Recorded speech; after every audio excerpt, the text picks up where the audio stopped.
Assalamu alaikum viewers. I'm Ali Rahman here with you with a new video, and this video is very interesting. Today we are going to discuss a poem named Hope is the Thing with Feathers. This poem is written by Emily Dickinson, a poet of 19th century, and she was an American poet. Her father was a lawyer and her mother was a religious and a hardworking woman, and she belonged to an educated family. In this poem, she discusses the hope, that how important the hope is and what role does the poet mean the hope play in our lives. So hope जो है, hope शायरा कहते हैं कि hope हमारी ज़िंदगी में कितना अहम रोल अदा करती है। अब हम देखते हैं कि उसने let's see how does she discuss the hope. So this poem consists of three stanzas as you see, and each stanza consists of four lines. So let's come to the first stanza. The first stanza, the poetess says that hope is the thing with feathers that perches in the soul and sings the tune without the words and never stops at all.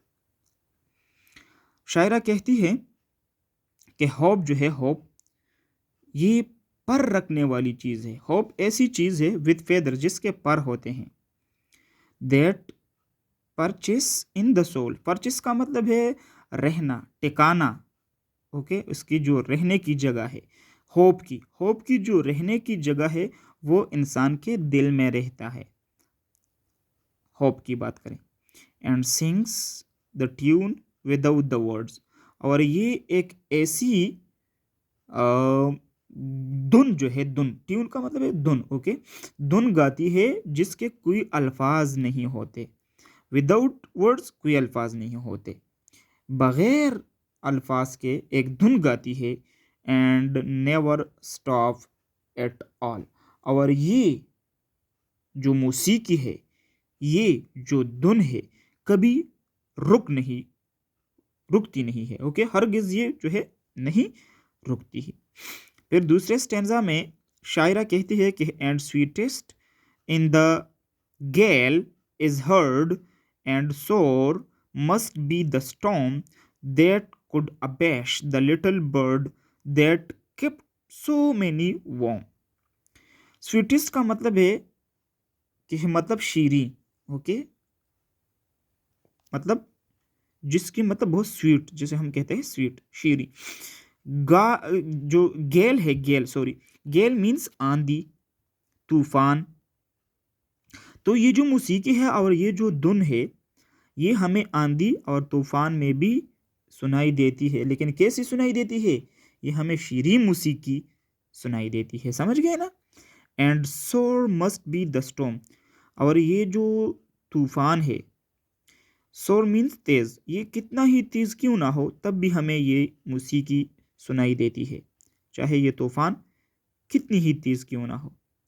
That could abash the little bird, और ये तूफान जो है, ये तूफान इतना शदीद और सख्त हो कि ये एक छोटे से परिंदे को भी परेशान कर सके।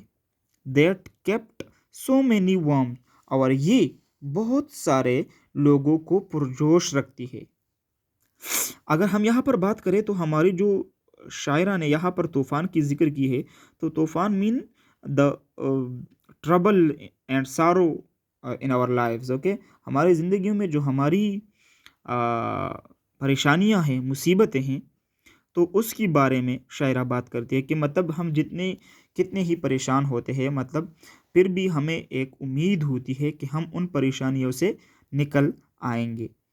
सही है, और ये होप हमारे साथ होती है हमारे परेशानियों के during the hardship days of our lives. Okay, and in the last stanza the poetess says that I have heard in the chilliest land and on the strangest sea, yet never in extremity it asked a crumb of me.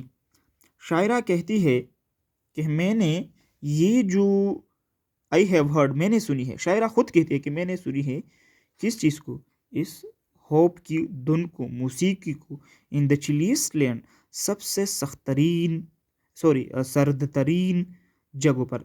चिलीस्ट land mean coldest place, okay. तो मैंने सर्द तरीन जगहों में भी ये मौसीकी सुनी है।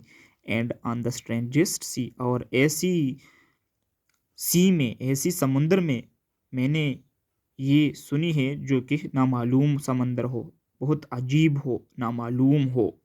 Yet never in extremity, extremity means मुश्किल तरीन, okay.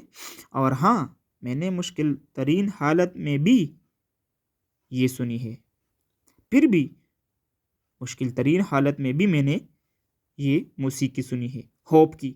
It asked a crumb of me, और इसने मुझसे बदले में कोई, क्रम्ब का मतलब है बदले में कोई मुआवजा नहीं मांगा, ओके। मुआवजा, क्रम्ब मीन्स मुआवजा, इसने मुझे बदले में कोई मुआवजा या कुछ भी नहीं मांगा।